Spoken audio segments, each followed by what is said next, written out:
Right, Shalom Yeshua. I'm going to start off as always by giving all praise to Yahweh Hashem Yahushai, that belongs to the Apostle GMS, and honest to you brothers that are doing the work in truth while sincerity.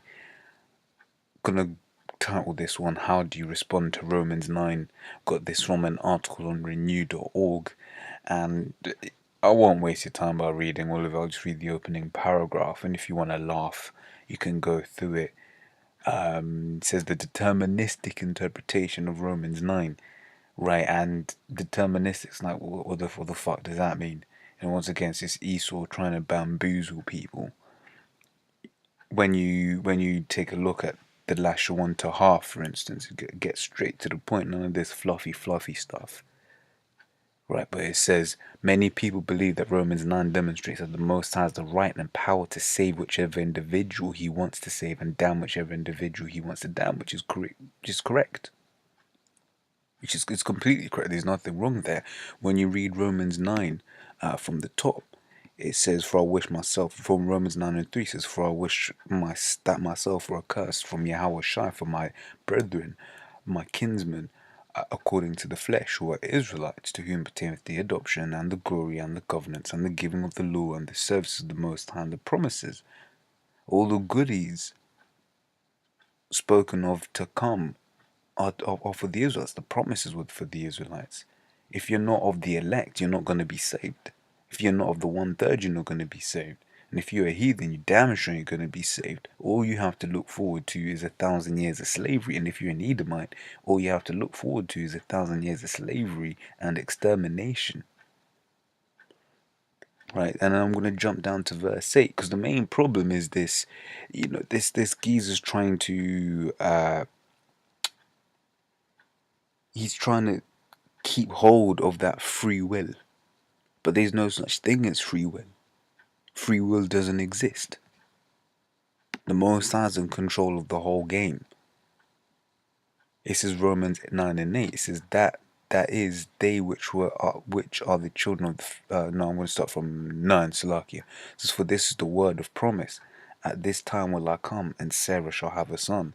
And not only this, but when Rebekah also had conceived by one, even by our father Isaac, for the children being not yet born, neither having done any good or evil, that the purpose of the Most High according to the election might stand, not of works, but of him that calleth.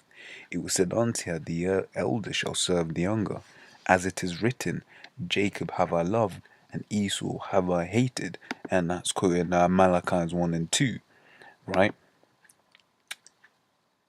That's before he'd even done any good. One was set up for damnation, the Edomites.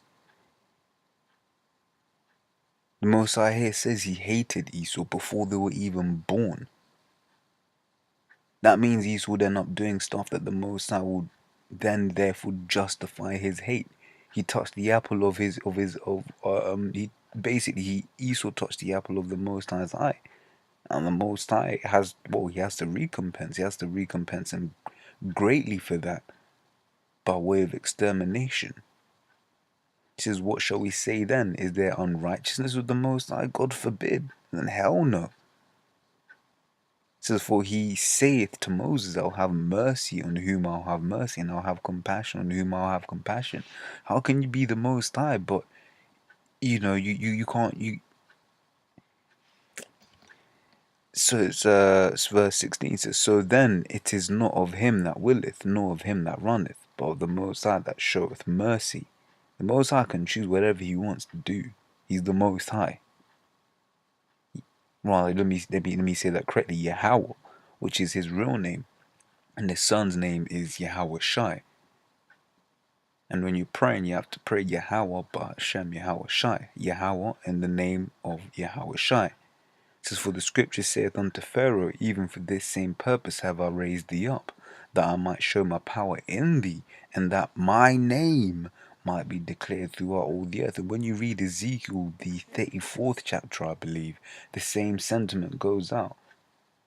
The fact that how Israel have polluted the Most High's name, and that the Most High is going to take us back and wash us up and clean us up and have us being being Zion, being a monument again, for his name's sake. Once again, he's the Most High. He is Yahweh. When you actually take time and just think about what Yahweh means, he to be, he is, he is. When you actually deep, I mean, he's saying he is everything. For the scripture saith unto Pharaoh, I just read that, and let's read Joshua 11 and 20. It says, for it was of Yahweh to harden their hearts, that they should come against Israel in battle, that he might destroy them utterly, and that they might have no favor, but that he might destroy them as Yahweh commanded Moses. Right, and that's once again playing into their point. For it was Yahweh to harden their hearts. It was the Most High who says, "Yo, I'm gonna put this thought in your head that to make you think that you can go and fight against my children, so that when you are there, I can destroy you."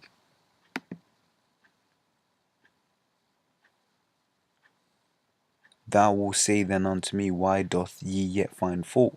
For who hath resisted his will? That's right. The Most High says you're to do something, you're gonna do it. Isaiah 55 and 11. My word does not return unto me void. Nay, but O man, who art thou that repliest against the Most High? Shall the thing formed say to him that formed it, why hast thou made me thus? Right? And Esau's trying to reply against Most High. Esau's trying to be the Most High. He's trying to say, yo, in 100 years I'm going to be doing this. He's trying to set up all of these missile, or what would you call it, the Sky Wars, Star Wars program and stuff, so he can try to fight against Most High and try upset prophecies. It says, hath not the potter power over the clay of the same lump to make one vessel unto honor and another to dishonor? Right? The Most High has the power. He's the potter. And when he's got the clay, he can mold it into whatever he wants to mold it. It says, what if the Most High, willing to show his wrath and to make his power known, endured with much long suffering the vessels of wrath fitted to destruction? Right? And this vessel unto honor, that's talking about Israel. And this unto dishonor, that's talking about these what do you call it? These Edomites, man. As you read the scriptures there, Jacob have I loved and Esau have I hated. What if the Most High, willing to show his wrath and to make it hurt? Like I just read that. But yeah, the whole chapter is good. Right? It's gonna read one of my favorite scriptures when it comes to cutting this whole free will doctrine. It says Job 33 and 15. It says, in a dream, in a vision of the night, when deep sleep falleth upon men, and slumberings upon the bed, then he opened the ears of men, and sealeth their instructions, that he may withdraw man from his purpose, and hide pride from man. Right? Which is why in James, I believe it says, well, basically, whenever you do anything, you should say, Lord will. Because ultimately you have to understand it's the Most High that's doing everything, and this bit here, hide pride from man.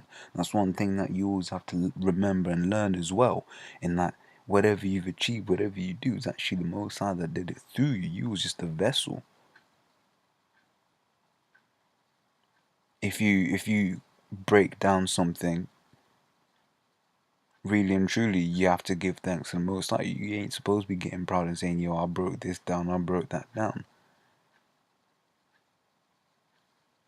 Right? And there's a whole, load of precepts here on free will. You got Romans 9:17, Proverbs 20:24. You can go through them, as you will. But so with that, I'm just gonna say Shalom.